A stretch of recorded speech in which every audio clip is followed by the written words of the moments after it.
What's up, Hey guys? guys? Welcome to Ray and Lonnie's Reviews, and today we're going to give you guys a quick review over Ant-Man and the Wasp. And the Wasp. Now, this is definitely not a spoiler-free review, so if you are looking for no spoilers, well, don't watch this video until after you've seen the movie. You've been warned. So, Ant-Man and the Wasp pretty much starts off, I guess, more so after Civil War, right?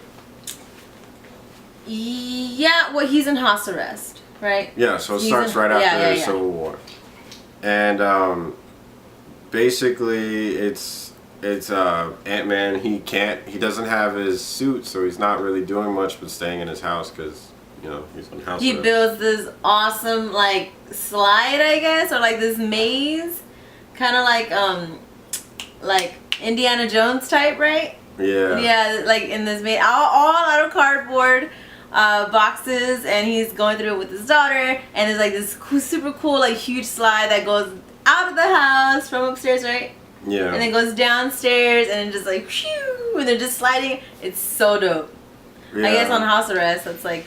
I mean, he has plenty of time. Right. Yeah. So it's like, all right. I like this guy. Yeah. And so yeah, like it starts off, he pretty much gets he gets in trouble because his foot breaks through the fence, which is a barrier. Accidentally, yeah, when he gets down the slide. And it's so lame because, like, I'm pretty sure, like, if you have a ankle monitor, it should be able to tell you how far they got. And if your leg got stuck through the fence, then that shouldn't be a problem. But either way, so well, I would assume they were being super strict because he was dealing with the Avengers, you know. So that's like super like high profile, you know. Yeah, but that's kind of stupid. I mean, you'd think like these people are saving you from people who like would have no problem killing you. But yeah. It just adds to this movie, I guess. Yeah. It just adds to the movie. Yeah, it's weird. Well, I mean, because it happens like how many times in the movie? Like 3 or 4? Exactly, where they just bust into his house, breaking down his door, messing up, breaking his stuff.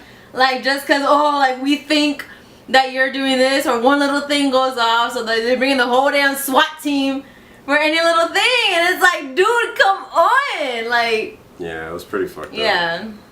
But it was just a bit. Like, it was just dramatic, but I think it's meant to be dramatic, just to add to the ridiculousness of the movie. Because he's like a funny character, you know what I mean? I feel like this was like the breaking point, or not the breaking point, like their break between Infinity Wars, because like, I mean, you have Infinity War, which is like super awesome, but at the same time super sad. Yeah. And then you get this, which is like, hey, don't worry. Yeah. It's real funny. It's a very like fun, entertaining movie. Yeah, and it starts on the lighter side, it starts off pretty fast. Like it gets right into the action, which is pretty cool because some of them they take a while. Yeah. But this one I like that they got straight to it. And so then you get Ant-Man. He's getting these weird dreams about the Wasp's mom, the other Wasp. But he doesn't know who he's dreaming of. Yeah. Or dreaming as, more so, right? Who he, because he's dreaming, but in a point of view of the Wasp's mom. And there's a funny part about that, because like when they're trying to get her back from the quantum realm, like she takes over his body and he's like acting so. Oh my god, it's so funny. That was the funny part, yes. Yeah, he acts like her. It's like if Ray were to just go like, and then start talking like me, it's just, oh my god, it'd be so funny. Yeah, it was hilarious. That was probably like one of the best parts of the movie. He's like, honey, like to the dad of the Wasp, but it's like him and his like. And it's so weird because they're like cool with it. It's like. I know. So this is what we're doing now, like, right? All right. Like it looked like they were about to kiss or something. Like, oh my gosh, imagine. Yeah. Oh no. Oh my gosh. I don't want to. But anyways. Oh my gosh. So yeah, it starts off like that. It's going pretty smoothly. Well, I mean that's not in the beginning. That's like towards the end. But it starts off like pretty smooth with some action here and there. Pablo, he gets the best. He reminds me so much of my brother. Like, He does. wait, Pablo's the Pablo's the one who's like. So yeah, then there's this fine chick, and she's like. yes, he reminds me of my brother, doesn't he? No. He does. Like he kind of like looks like he kind of tries to act like that. Yeah, but your brother talks a lot slower. He But talks. still, Okay. maybe just What? because he's Mexican. Anyway. I don't know. Maybe that's it.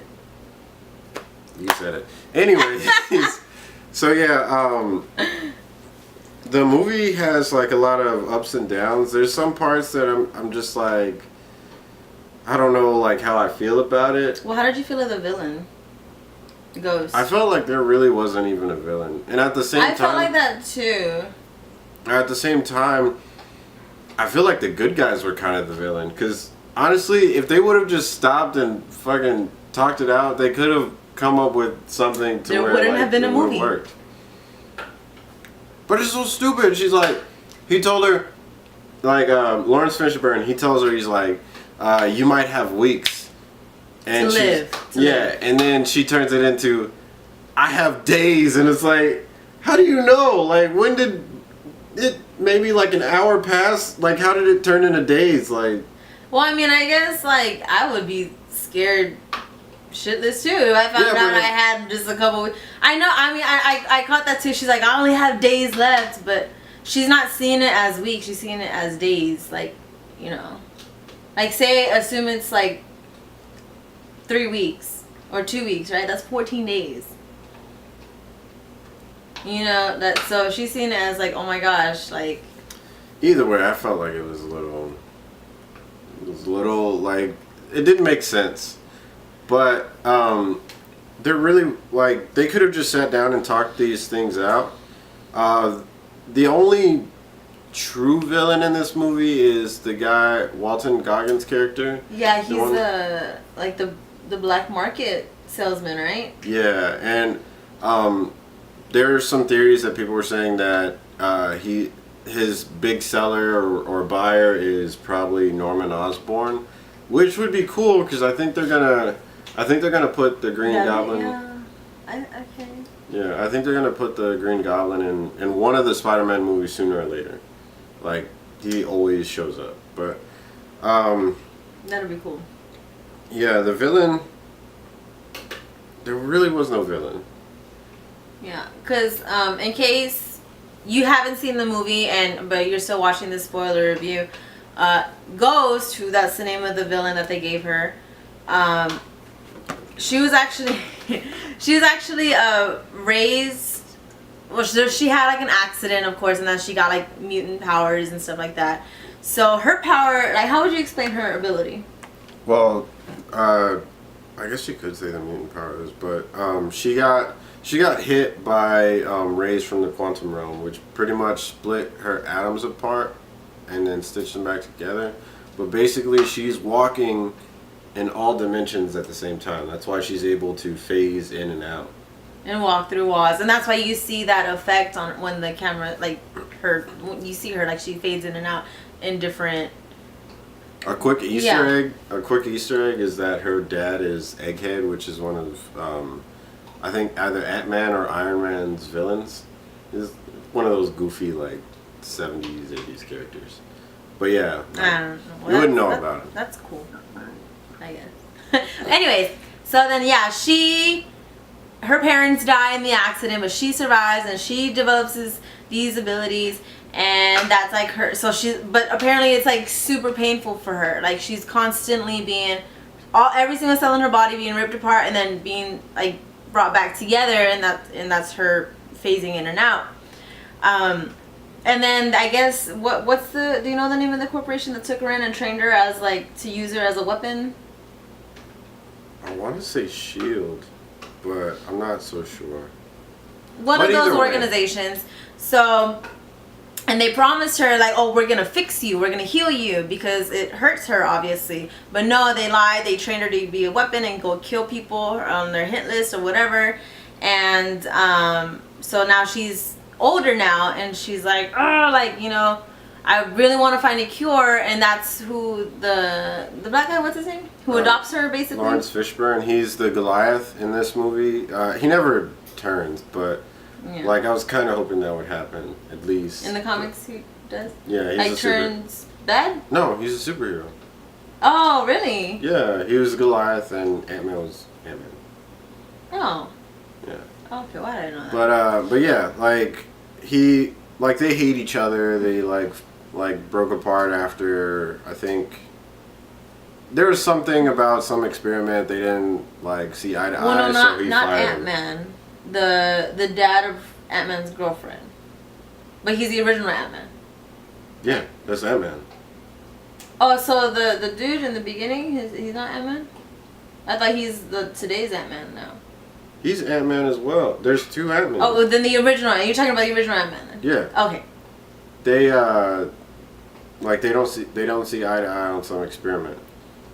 And they pretty much just hate each other and just went their separate ways. But in this instance, they for some reason get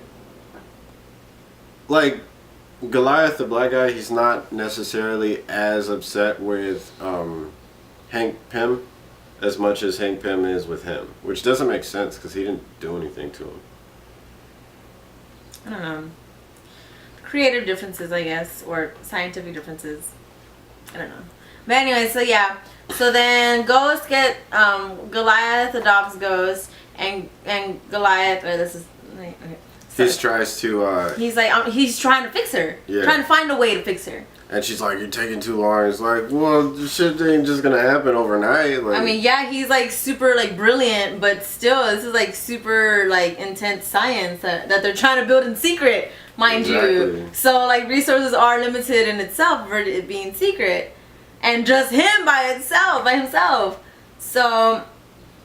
Then basically they come to the conclusion where. And that's when the weeks thing or the days thing comes into play, and she's like, "Oh, I got days." So then she's like, "Well, I'm gonna find them," and